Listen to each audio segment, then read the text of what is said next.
करता हूँ कि कोई आ जाए और हो जाए एक बाजी शतरंज की।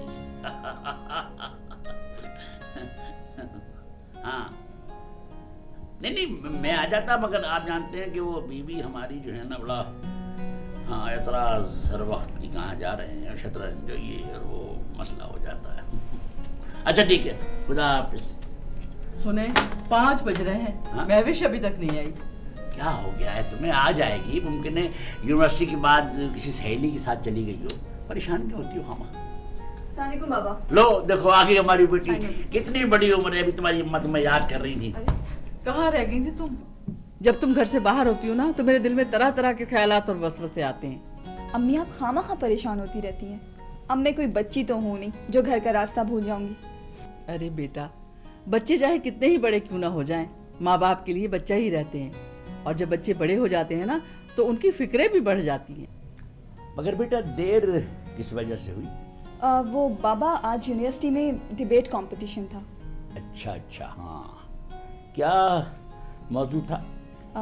माशरे की तरक्की में नौजवान नस्ल का किरदार।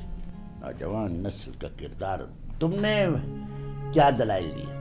यही कि नौजवान जनरेशन को अपने मुल्क की तरक्की के लिए काम करना चाहिए, ताकि बैरूनी ममालिक जाकर अपनी सलाहियतों को दूसरों के लिए इस्तेमाल करने की बजाय इन सलाहियतों को अपने मुल्क के लिए इस्तेमाल किया जाए। जिसे देखो बाहर जाने की सोचता रहता है। अगर नौजवानों की यही सोच रही तो एक दिन ये मुल्क खाली होकर रह जाएगा और इसमें सिर्फ बच्चे और बूढ़े नजर आएंगे। ये क्या इस मुल्क को चला सकेंगे? ये बात हमें लम्हा फिक्र की दावत देती है। बाबा, आपको पता है मेरे ख्यालात से सबने इत्तेफाक किया।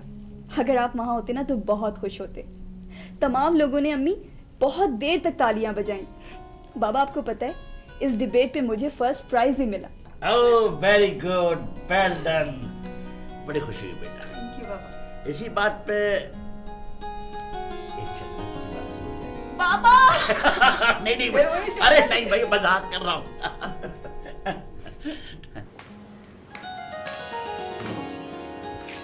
समझ में नहीं आ रहा है कि आखिर में क्या करूं।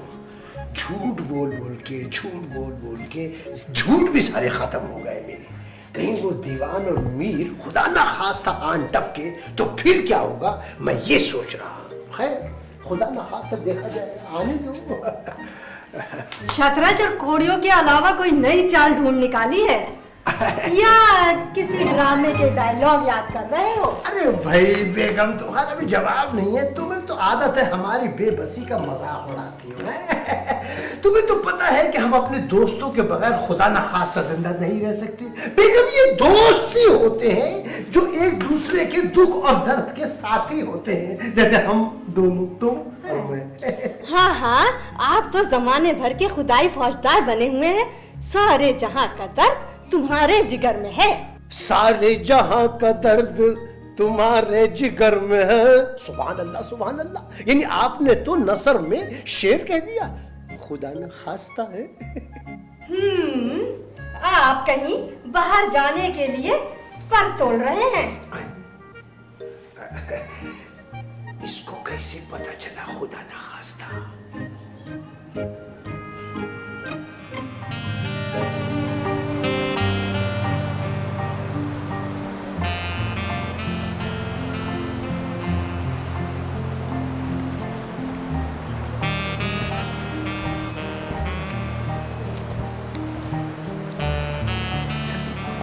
तुमने कमाल कर दिया। You are extraordinary. वो तो है। अंकल तो बहुत खुश हुए होंगे जब तुमने उन्हें बताया होगा। वाकई बाबा बहुत खुश हुए, बल्कि इतने खुश हुए कि खुशी के मारे अम्मी से कहने लगे, बेगम हो जाए शतरंज की बाजी। तो हो जाए एक तस्वीर। हाँ।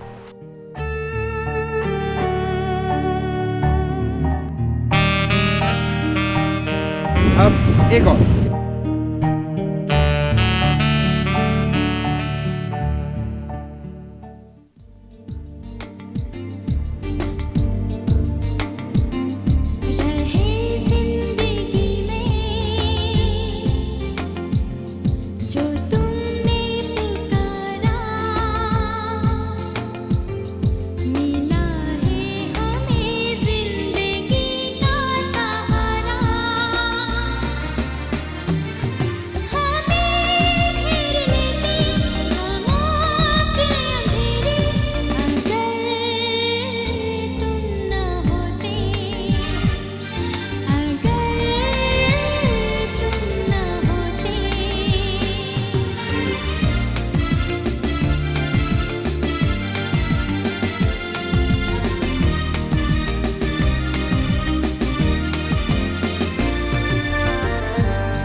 Sorry sorry.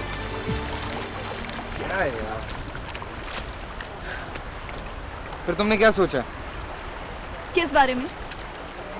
हमारी शादी के बारे में। और किस बारे में? शादी? अब देखो ना, ये हमारी पढ़ाई का आखिरी साल। वो तो ठीक है शुएब, लेकिन तुम अपने डैडी को अच्छी तरह जानते हो।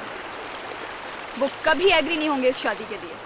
जानता हूँ, बहुत अच्छी तरह से जानता हूँ, लेकिन तुम भी एक बात जानती हो कि तुम्हारे बगैर मेरी जिंदगी अधूरी है, और मैं शादी करूंगा तो बस तुमसे। लेकिन शुएब, बस। लेकिन शुएब, लेकिन कुछ नहीं, तुम फिक्र मत करो। मैं अपनी मम्मी से बात करूंगा कि वो डैडी से बात करें, और मुझे यकीन है कि वो डैडी को मना लेंगे। बस जरा ये इम्तिहान हो लेने दो। हमारी मोहब्बत भी तो किसी इम्तिहान से कम नहीं है।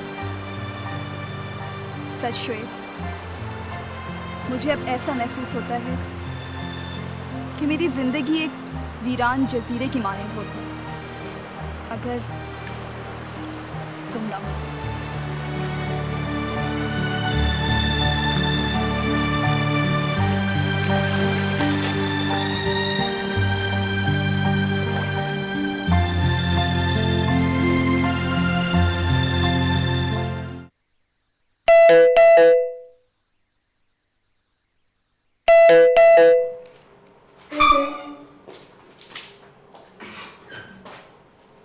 वो बेगम साहबा, वो धोबी आया कपड़े लेके जी। हाँ तसल्ली भाई, शर्फू को यहीं ले आओ। आलू देख भाई, तसल्ली बख्श, मैं कपड़े लाया हूँ, अच्छी तरह गिन लेना और तसल्ली कर लेना। अस्सलाम वालेकुम। पहले जब तुम कपड़े लाए थे शर्फू, तो उसमें 2 बनियानें कम थी। शुक्र करो कि तुम्हारे साहब को मैंने नहीं बताया, वरना घर में एक नई क़यामत खड़ी हो जाती। ओए, अपने बाल देखो, हरकतें देखो बाबा। 2 बनियानों के गुम होने की माफ़ी चाहता हूँ बेगम साहिबा, आइंदा कभी बनियानें गुम नहीं होंगी। अच्छा ठीक है, तसल्ली वक्त शर्फू से कपड़े ले लो। ये ले भाई। वो कपड़े दे दें जी, मैं ले जाऊँ। अभी तो कपड़े नहीं हैं, अगली मर्तबा जब आओगे तो ले जाना। ठीक है जी। अस्सलाम वालेकुम। वालेकुम। दरवाजा बंद कर देना। अच्छा, वो बेगम साहबा, आपसे एक बात करनी थी जी। हाँ बोलो। वो गांव से ना अम्मा का फैक्स आया, हाँ? वो खत आया जी, उन्होंने मुझे वहाँ पे बुलाया जी। वो दरअसल मेरी शादी करनी चाहती हैं जी, और मुझे किसी का घर वाला बनाना चाहती हैं जी। अरे तुम्हें इस महंगाई के दौर में शादी करने की क्या जरूरत पड़ गई? बेगम साहिबा, शादी मोतीचूर का वो लड्डू होता है, जो खाता है वो भी पछताता है, जो नहीं खाता वो भी पछताता है। मैं तो तुम्हें इसलिए कह रही हूँ कि तुम खुद लड्डू जैसे हो। बेगम साहिबा, जब भी मैं कोई बारात देखता हूँ, मेरे दिल में लड्डू से फूटने लगते हैं। तो मैं सोच रहा हूँ कि अगर लड्डू ना खा के पछताने, उससे बेहतर नहीं आदमी खा के पछता ले। अच्छा तो क्या मतलब है, मैं तुम्हारे साहब से बात करूँ? हाँ जी, और एडवांस की भी बात करें जी। पैसे मिल जाए तो शादी होगी ना, पैसे के बगैर शादी कहाँ होती है? पैसे के बगैर तो जहर भी नहीं मिलता जी। अच्छा बकबक बंद कर, जा जाके ध्यान से कपड़े रख। अच्छा जी। मोतीचूर का लड्डू और जहर नहीं मिलता, पता नहीं क्या बकबक करता रहता है।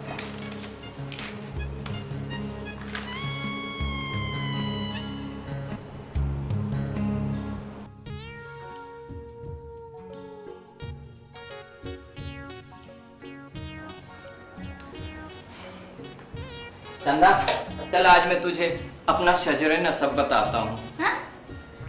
ये क्या होता है? ओ भाई, तेरी बातें मेरी समझ में नहीं आती हो। तू पता नहीं क्या और फॉल पके जाता है।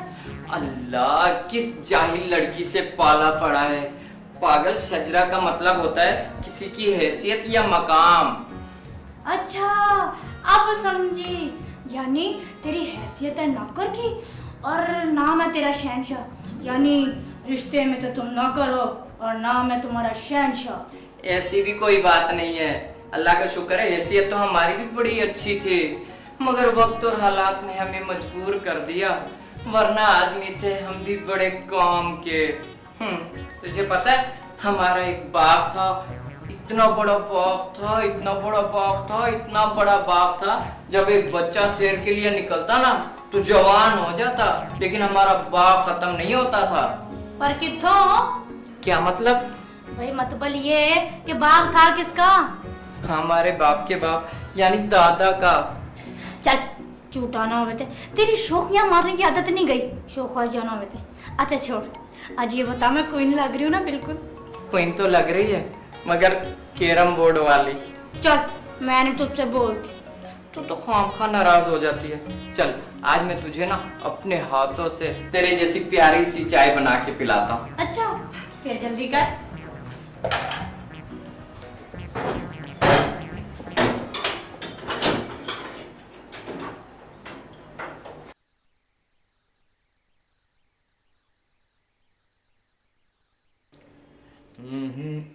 अच्छा ये हुआ 5 5 5 ने 7 12 12 12 ने 6 18 ने 2 20 20 20 21 22 ने 3 25 25 25 25। आज छुट्टी का दिन है। मेरे को पता है छुट्टी का दिन है। वो लोग इस दिन का इंतजार करते हैं। कम से कम हफ्ते में एक दिन इन किताबों को आराम दे और अपने आप को। लेकिन आप हो के छुट्टी वाले दिन भी घर को दफ्तर बना के रखो। अरे रसीदा बेगम, आप नहीं समझोगी, ये सब कावड़िए का मामला है, रोकड़े का केस केस, पैसा पैसा हो। देखो एक बात है, मेरा बाप अल्लाह जन्नत नसीब करे उसको, वो मरने से पहले मेरे से एक ही बात बोलता था। क्या? वो ये बोले हासुड़ा, ये हासुड़ा।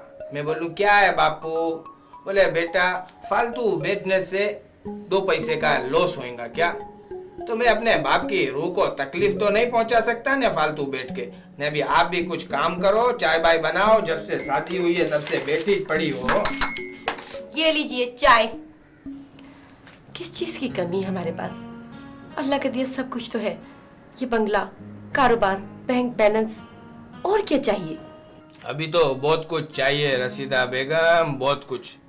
अपन का नाम भी सेठ हासम बाटली वाला है। हो इंसान को कनात पसंद होना चाहिए। ख्याली के जैसे कि घर में बैठ के हमेशा ख्यालों में शतरंज को से पे से दे रहा है। वो आपकी तरह दौलत के चक्कर में नहीं रहते।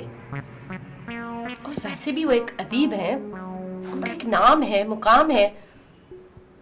जो दौलत उनके पास है वो आपके पास नहीं।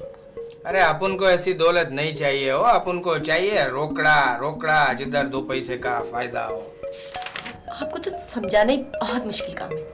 अरे अपन को तो बड़े बड़े सेठ नहीं समझा सके हो। अक्खा शेर बाजार में अपने नाम का डंका बजता है, सेठ हासम बाटली वाला टन, सेठ हासम बाटली वाला, सेठ हासम बाटली वाला। लेकिन कभी इंसान को कारोबार से हटकर दूसरों के लिए भी सोचना चाहिए। आपको पता है आप ही कितनी मर्तबा अपने घर आने की दावत दे चुकी हैं, लेकिन आप सुनते ही नहीं हो। हाँ ठीक है, किसी दिन चलेंगे अपने हम जुलूस से मिलने हो। और हाँ, आपसे एक बात और जरूरी करनी थी। वो जो अपना तसल्ली बख्श है ना, उसको छुट्टी चाहिए।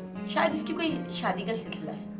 अरे तो दे दो ना छुट्टी विदाउट पे, इस बहाने तुमको काम करने का मौका मिलेगा हो और अपने भी 2 पैसे की बचत होगी।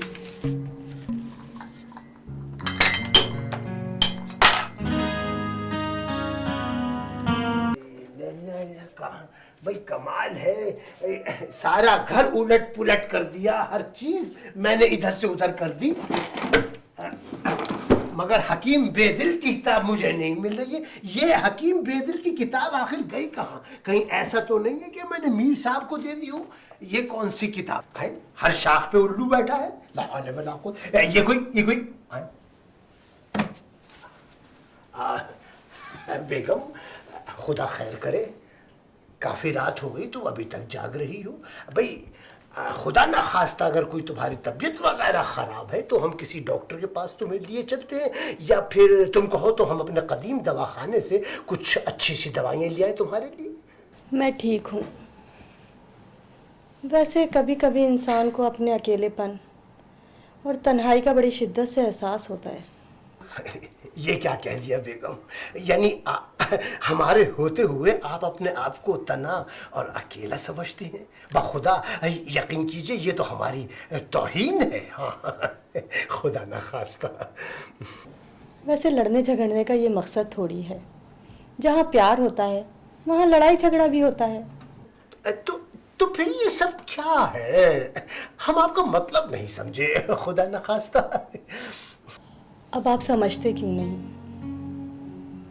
काश इस घर के गुलशन में भी कुछ फूल खिले होते। बाज़ औक़ात बे औलाद होने का बहुत शिद्दत से एहसास होता है। बेगम, हर काम में अल्लाह की मसलहत होती है, उसके हुक्म के बगैर तो पत्ता भी नहीं हिलता। इंसान क्या कर सकता है, उसके आगे मजबूर है। यूं समझ लो बेगम, जहां इंसान की इंतहा होती है वहां से उसकी इब्तिदा होती है। किसी ना किसी काम में उसकी मसलहत जरूर है। अल्लाह पे छोड़ दो, जो होगा अच्छा ही होगा। हाँ, शायद आप ठीक कहते हैं,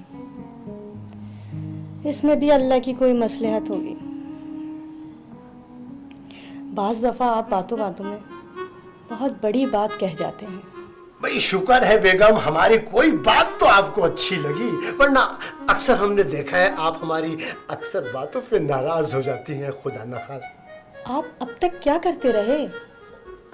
बेगम, आपको तो पता है मुझे रात गए तक जागने की आदत है। बस नींद नहीं आ रही थी, करवटें बदल रहा था, उधर अचानक मुझे ख्याल आया कि वो मेरी एक किताब है नायाब किस्म की, वो नहीं मिल रही है। उसको ढूंढता ढांढता आपके कमरे में आ गया। अचानक आपको देखा, मुझे लगा खुदा न खास्ता तबीयत खराब है। फिर ख्याल आया हो सकता है वो किताब हमने मीर साहब को दे दी हो, लेकिन आपकी तबीयत कुछ अच्छी नहीं लग रही है। अगर आप कहें तो आपके लिए मैं शरबते तस्कीन लेकर आ जाऊं, खुदा न खास्ता। फिलहाल तो आप मुझे माफ कर दें, मैं आपकी बड़ी मशकूर होंगी। भाई ये आप क्या कह रही हैं बेगम? हम तो ये बात आपकी हौसला अफजाई के लिए कह रहे थे। वैसे जैसे आपकी मर्जी, खुदा न खास्ता।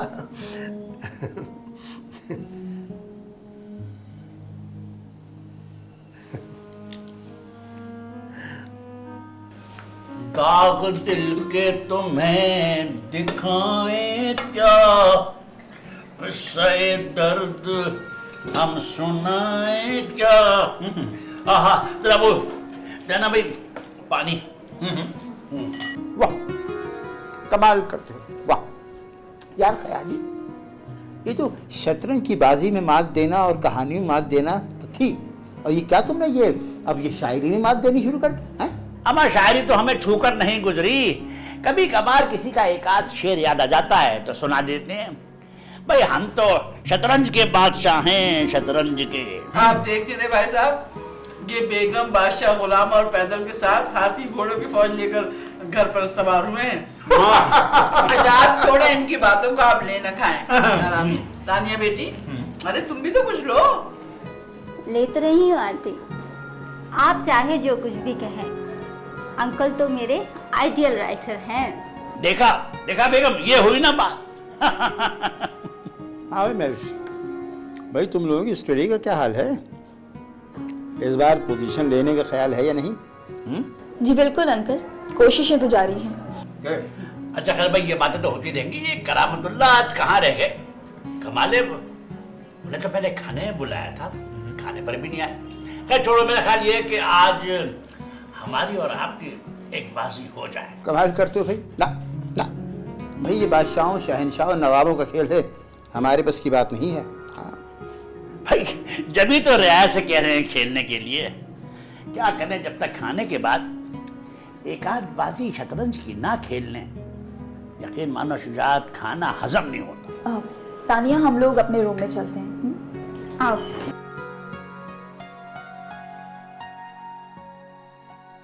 यार ख्याली, एक बात बतलाओ, तुम महफिज बेटी के बारे में कुछ सोचा है? भाई साहब, इनके तसव्वुर और ख्यालात में तो शतरंज बसी हुई है।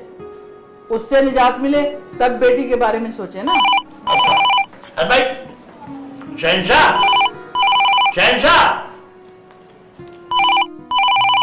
जी साहब जी। देखो किसका टेलीफोन है। और शुजात भाई, बच्चों कैसी हैं? अपने भी साथ ले आते।